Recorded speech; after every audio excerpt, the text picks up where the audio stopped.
Right, it's the sound of my car door shutting. I am on my way to Cuckoo Farm near Colchester. This is the Beat Motel podcast.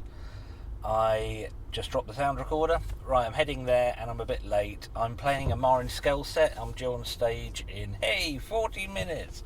There's nothing like cutting it fine, is there? Anyway, it's a noise gig and there'll be loads of really cool, interesting things happening there. So I thought you might like to hear about it. Right, speak to you later. Okay, so before we go any further, let's pause a moment and get some context. The gig that I am going to today is at a location not normally used for gigs, and part of the real joy of the noise scene is that we do things in unusual locations, and that brings in a sort of an element of chaos, which is as much a part of the joy of these events as anything else. I'm just chucking that in for context because the next clip might not be received the right way otherwise, and I'm probably overthinking it, but what the hell, I just want to know this is all done with love and respect. Right, so I arrived at Cuckoo Farm, the venue for today's experimental noise all dayer, and I'm sat here with Matt, otherwise known as Fantastic Rectangles. Do you want to say hello? Hello. So the most notable thing about arriving at this gig, or the most notable absence, what isn't here yet that you would expect to see at a gig? PA system. Right. the amplification, the sound. Yeah, there's the problem, kind of, you can't really sort of make do without it if it's an electronic thing, can you? I went to a experimental electronic gig once that was a cappella and it was absolutely awful. Oh, really? Do you even do a cappella? Well, just like the sound of buttons clacking? Yeah, it was too abstract for me. Anyway, I think the PA's just arrived, so I'm going to go and take a look. Thanks, Matt. We have a PA. Everyone's bustling around, plugging things in, checking they work, looking surprised, looking pleased, all the usual fun stuff. I'm here with Stuart, my friend Stuart Bowditch, who you're going under the name of... What name are you playing under today? Diacritical Mark. Right, and is this gig your thing? Did you decide to put this on? Sounds like I'm questioning it. It's meant to be like a polite conversation. Oh, you can fire away. I'm a tenant at Cuckoo Farm Studios. I have a studio here, and so does Tom Armstrong. So we thought there's a nice gallery space. They never do any gigs in it. Why don't we do one? So we've taken a few months to put it together, but here we all are. Cool. I've just found out I've got to play in a couple of minutes, so I probably ought to go do that. Yeah, sorry, I'll put you on first. Oh, that's all right. That's nice. I get to enjoy everything else afterwards. I'm performing as Marin Skell today, and obviously I can't interview myself, so instead here's just a very short clip of what I sounded like.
Hello. Yeah, I'm here with Fraser Merrick. Fraser, you've just done your thing here at Cuckoo Farms. Yeah, I have. Now, I'm sure you dread being asked this. Can you describe what you've done?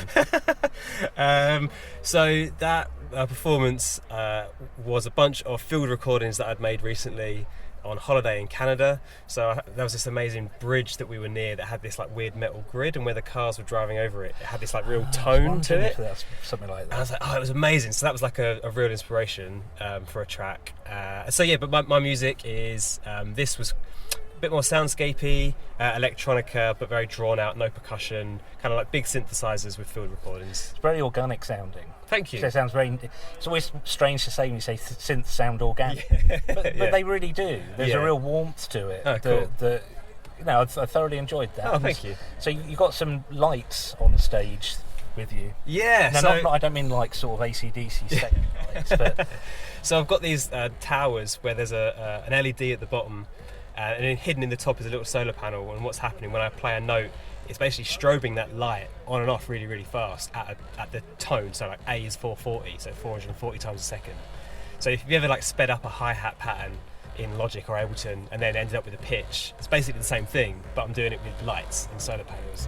So it's a really inefficient square wave synthesizer, basically, but it means that it's big and visual, and you can really clearly see what I'm doing, which is quite nice. I think that really helps. I mean, I've played gigs, and a guy called Jason at Antigen Records. Oh yes, yeah. Yeah, he put me on a gig lineup as come and watch Andrew standing behind the desk. Yeah. So I've always been really interested in people can do something that expands out from that. I was trying to figure out. I thought you were using MIDI in the mix somewhere. Yeah, so the MIDI, basically Ableton is controlling the data that's sent to the lights. Mm-hmm. So I'm using MIDI, so I've got sequences that are trigger and also like bass lines that I can play, and that's all then being fed into the sort of brains that's controlling the data sent to the lights.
I've just watched somebody called Kelly play and go by the name KAB. Yeah. That's yeah. right. It is, yeah. It's just my initials. I didn't think of anything more clever at the time. I just I went with it and then it just stuck. This is the problem with kind of like any band name ever. Yeah. People go, what does it mean? I wish I thought of something a little bit more interesting, but never mind. I managed to reverse engineer mine so that I've got several kind of clever meanings that I can pull out of a hat, but it's all just lies. Anyway, let's talk about, you just did your set. Yes. Now I very much got the feeling that was part of a larger piece. It actually, what it was is I did some work recently for a dance company called the Alexander Whitley Dance Company. Mm-hmm. And they work a lot with, it's a contemporary dance company, and they work a lot with digital art. Okay. And part of what they do is kind of like a lot of body mapping on dancers to create this amazing digital art kind of bodies of dance that, you know, they use on stage or whatever. But they're actually working on this prototype for a studio for students, for dance students, kind of GCSE level and upwards to adults. And they wanted some tracks or some loops to be put into this software so that they could choreograph to it, yeah. And so that was what that was. They asked me for 3, but I did 8 for them because I just wanted to give them a choice. And then they took them all, which was really nice. And wow. So they're all in this software. So yeah, I just kind of hadn't really done anything else with them. And I thought maybe this was an idea to sort of air them and kind of try and do a bit of a sort of remix / mashup of all of the loops, which is why it sounded a bit, you know, just kind of. Well, it's the joy of gigs like this. Is that you can do something. You know, it doesn't have to be a perfect performance. I'm not sure any performance ever needs to be perfect, but yeah, I just got that sense from it. It's very layered. It's very kind of lots of textures, and I was.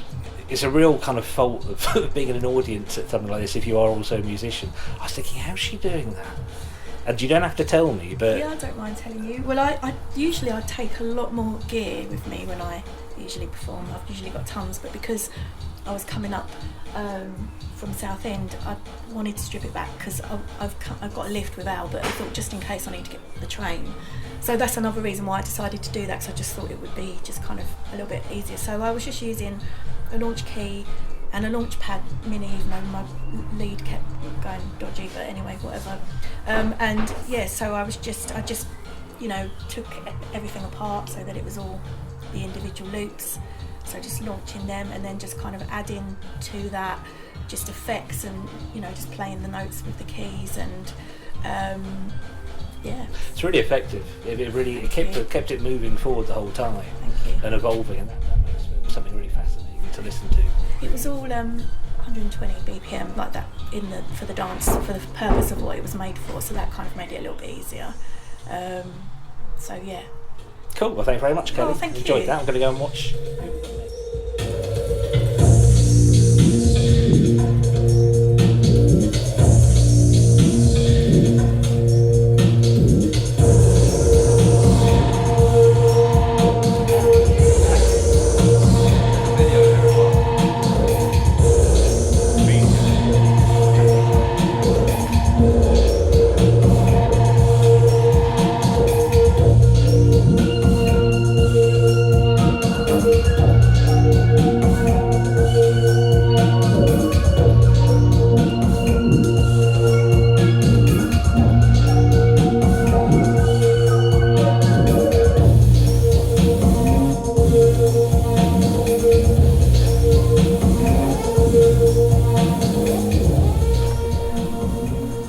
Right, I'm here with Robin now. So, Robin Alderton. Hello. Hello. What do you think of it so far? Yeah, it's been really interesting. Get to hear people that I've heard their names but not their music.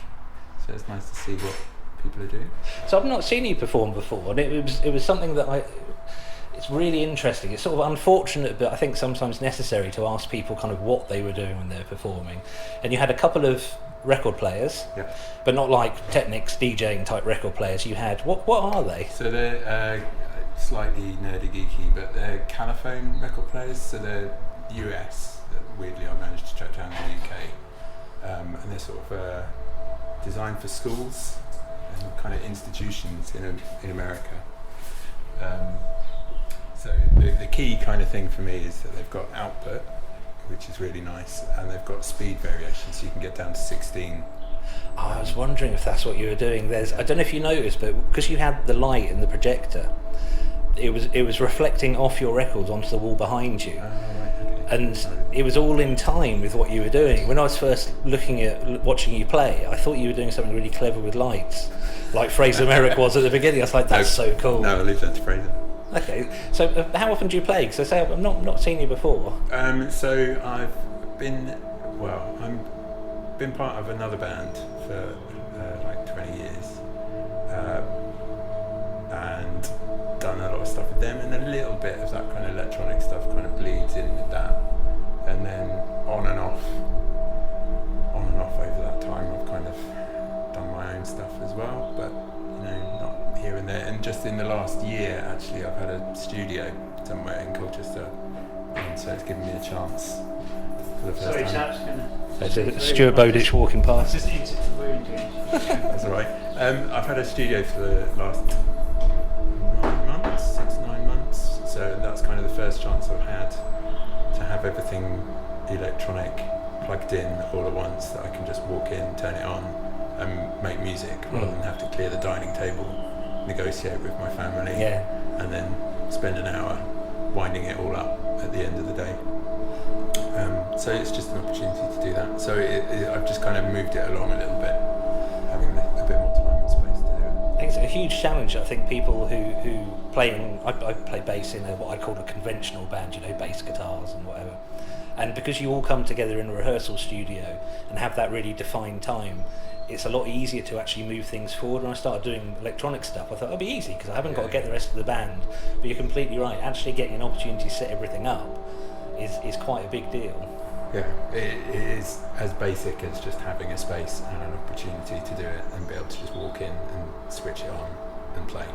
My wife and child were away last weekend, and as they left, my daughter said, "Oh, you can make some of your bad noises because we'll be away for the weekend." Yeah, relatable. Well, thanks for talking to me, Rob. I'm going to go catch the next. Cool. I never like to say band or act or Act. Oh no, who we got?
Hey, I'm here with Dan. Dan, what was your name when you just did your performance?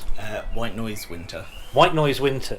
Now, it was quite unlike anything I've seen before, and it's an impossible question to ask, but hey, what do you do? What do you sound like?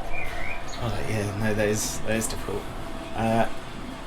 It's a hard one to answer because I always start out trying to make something quite ambient, and it slowly, whatever happens, some noise creeps in and it becomes a lot more than that. I generally would consider myself ambient noise. Ambient noise. It's very thick, is what I'd put it. You're covering all frequencies there. I was trying to figure out how planned it is, or whether you were just kind of nudging something and rolling with it. I describe it as semi-improvised. Mm-hmm. I like to kind of put together a kind of a palette of sounds and things in advance, but then it's very much however it's feeling on the day, pulling from it. But yeah, you can kind of half set up. How did it feel today? Good. Yeah. It was, I'd kind of left a lot of planning until last minute, so it was a bit stressed beforehand. But as soon as I started, it was all good. So yeah, it came out as I'd hoped. Oh, that's cool. That's kind of half the fun of it. I personally don't like to plan too much. Yeah. If you do an Ableton set if I'm going to know what's going to happen, but it's more fun sometimes just to go, okay, well, here we go. And that's what this sort of environment provides. Yeah. No one's going to go, oh, I don't know what he did there. I think that might be a mistake. Yeah, no, I mean, when I first started doing it, I was always very, highly critical of myself if something did go wrong. But yeah, I realised nobody knows what it's meant to have happened, and as long as it doesn't, completely cut out, it's fine. I think even if it cuts out, just keep nodding. Yeah. That's the best bit of advice for anyone who's going to get into this sort of music. No matter what happens, just keep nodding. Yeah, definitely. Things will always go wrong, but yeah. It's, definitely went well today, though. Cool. Okay, well, thanks for talking to me, Dan. Where can people look up more information about? Bandcamp's the best way. I do my website, whitenoisewinter.com, which redirects to Bandcamp. But yeah. Cool. Okay. Thanks, Dan.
Right, I'm here now with Al, otherwise known as Weapon Eyes. Today I am. Today you are. Now, you've done many things over the years, haven't you? Yes, I have. I've been going. I think I had my first record out in about '95, so yeah, a long time ago now. So. Do you know how many different names you've gone under? How many acts? What released acts? I think it's about 4, 5 maybe. Oh, right. Yeah. So you come up here from Southend today, and you're part of the, it's safe to say, the Southend contingent? Yes, no, there's a good chunk of us, isn't there, that come and play all these kind of things. So. There is. It's a real kind of source of. Why do you think that is? It's a big town, or city as it is now, isn't it? 'Cause we're upgraded. Oh, is it? Yes. Upgraded? Yeah, well, that. This has nothing to do with anything. But the David Amis guy, who was stabbed, the Conservative MP. Yeah. In honour of him, because that was his big thing, to make Southend a city, and they turned it down like 42 times over his, time in office, and then when he died, they gave it to him posthumously. So, right. So you think it's kind of is there lots of opportunities to play? It used to be lots. I mean, you know how these things go; they expand and contract. At the moment, it's a little bit tight down in Southend. The big music pub, the Railway, closed, and that was what was good about that. It was a hub. So on a day like today, you'd have the 30, 40 people that have come, and then you'd have 20 people that would already be there. Oh, right. Do you know what I mean? And they would just come in, and so you would just always get that sort of like little extra buzz around it and all that kind of stuff. Yeah, we used to be like that at the Steamboat in Ipswich a few years ago. I played at the Steamboat. Yeah, no, you played one of the Ipswich open mic nights. Yes, yeah, no, the last one actually. No, but I think I played there in the 80s as well with an indie band. So yeah. What's the name of that band? That band was called Cod. Cod. I'm trying to think. I've been trying to. So this is again. Like, there's nothing to do with today's event. But I've been trying to piece together like a lot of the music history around East Anglia of like the last 30 years. And we put out a record with Jason at Anti-Gen. Yeah, no, I love we Jason. put out a record or a compilation called The Ugly Truth About Ipswich. Right. And the plan was that we were hoping it would take off and other people would do one. There's The Ugly Truth About Blackpool happened as well. Oh, that's cool. But it'd be cool to have like The Ugly Truth About Southend. There's a really great punk compilation of Southend bands actually, which is worth checking out that somebody else did. So do you think there's a lot of people in this noise scene seem to have come from a punk background? I mean, I'm very much consider myself part of the sort of the DIY punk scene. Oh no, I would say that's exactly what I'm doing. You know, almost no physical talent whatsoever. Like I can play a bit of guitar and a bit of bass, but I'd embarrass myself if I did it in public. But your sound is completely undefinable, and it's almost a cliche to say that it sounds undefinable. But even as a musician, I tried to resist unpicking and figuring out what people are doing, but I do not even know where to start with what you do. Have you got a description for it? Well, I can tell you how to do it in the broadest terms. But I think that can be a real distraction when because I've been doing electronic music for so long. You watch people and you're decoding what they're doing. That's exactly what I mean, rather than enjoying it. Yeah. Do you know what I mean? And some people are good, some people are bad. Some people, but as soon as you start to like intellectualize it, you take yourself out of the moment, don't you? You do. I thought one of the things that really interested me about your set is the amount of people nodding. It's supposed to be, it's supposed to be something to move your body to. Well, it's got a groove to it, but it just in a completely unconventional way, and it's like you've got polyrhythms going on or something. There's different. There's no a set maybe for the beginning of each chunk. Nothing's quantized. So there might be the odd one that falls on a 4 or whatever, but that will be more random than anything. So but it's a hell of a tapestry. I'm not even going to try and describe it. Do you mind if I put a bit of? I did a little recording. Do you mind if I put a bit of it on the? Yeah, I mean I've got other recordings. I've recorded it from the desk today as well. Oh, okay, cool. Just that sounds all right. Well, I'll make sure we put links in the show notes to your stuff. Yeah. So, do you put on gigs in Southend as well? Well, I run the Control Voltage night down there, but I've been a friend of mine. We started putting on stuff when we were like 16, 17. We did the Pink Toothbrush and the Esplanade and all those places that no longer really do gigs. But I still run Control Voltage. I only do about 5 or 6 a year. I've got quite a lot going on, and that's as many as I can manage. It's quite hard work, isn't it? And we try and sort of curate them so that there's an interesting mix of melodic stuff and throw the odd noise act in there. But I like a balance between it all because. I came from like quite sort of melodic. The first synth stuff I liked was like Depeche Mode and Human League and all that when I was like 12.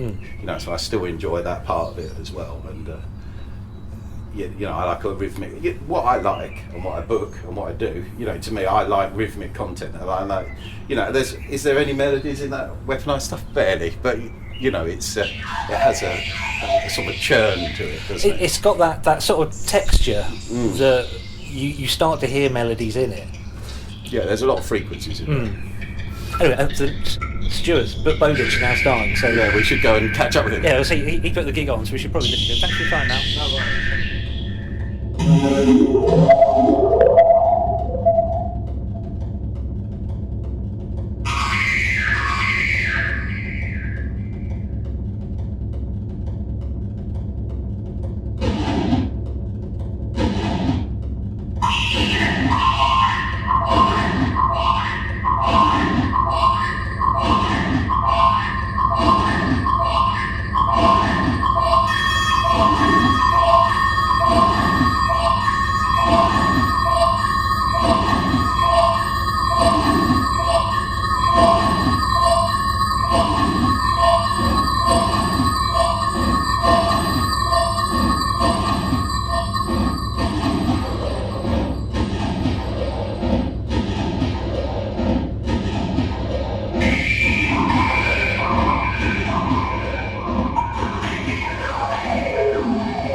recording this bit, everyone's packing up, everyone's done. I'm here with Stuart again. So, Stuart, you and Tom, who I must catch if I can for a quick chat as well.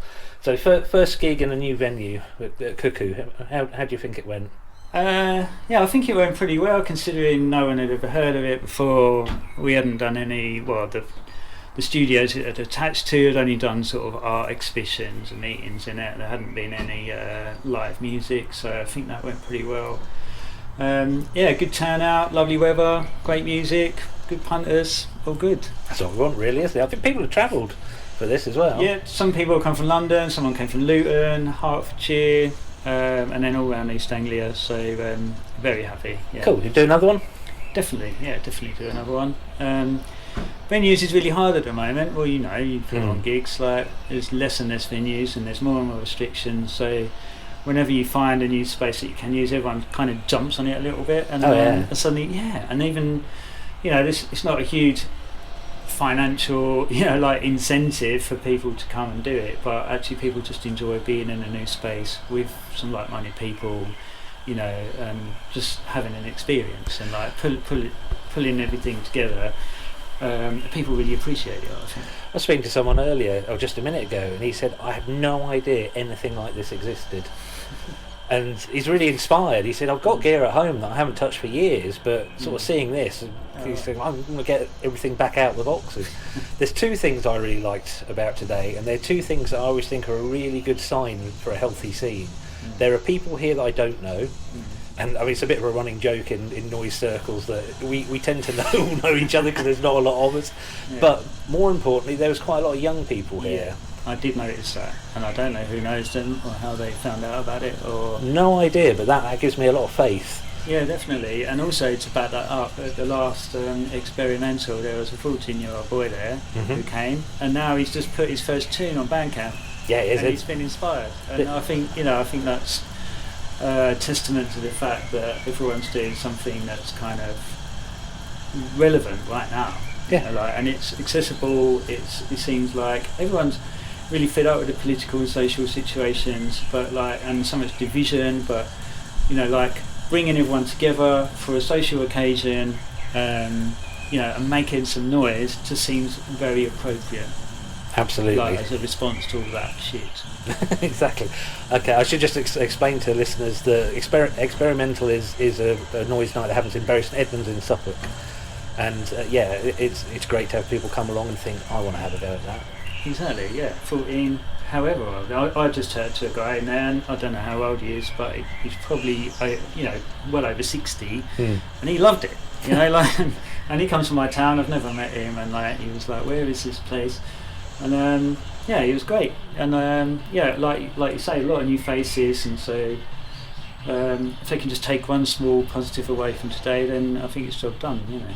Well done, Stuart. Thank you very much.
Right, so we did record this episode, this conversation a minute ago, and there was a whole great bit about Jay taking a picture of a kettle. I'm with Jay of Italian Books.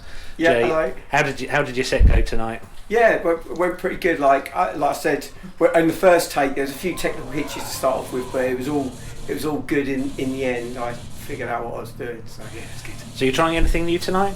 Yeah, there's a few new bits in there. A new track that's going to be on a tape coming out in a couple of weeks. You can find that on trenchartnoise.bandcamp.com in a couple of weeks, or if you want to know anything more about like what I've got going on, go to Trench Art Noise on Facebook. I'll put the link in the show notes.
So, final thing to say, and this is the last recording of this episode.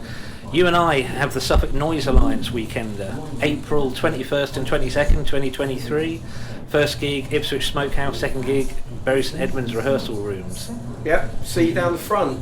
You worked out how much it was per band, didn't you? It's 72 pence per band, so There you go. the whole weekend ticket's only a tenner. Yeah. Who's this? Oh, it's Stuart. You going to say hello, Stuart? No, he's walked off. Matt, you going to say hello? Hello. Yeah, we weren't recording the first time we walked past with your witty comments. Oh, I love Italian books. Oh, that's an in joke. That's an in joke. Yeah, tied faces. Don't get started. Anyway, thanks for listening. See you in the next episode. Cheers, bye. Lending habitats. Even as we see effects on our climate, half of our population is fanatically engaged in neurotic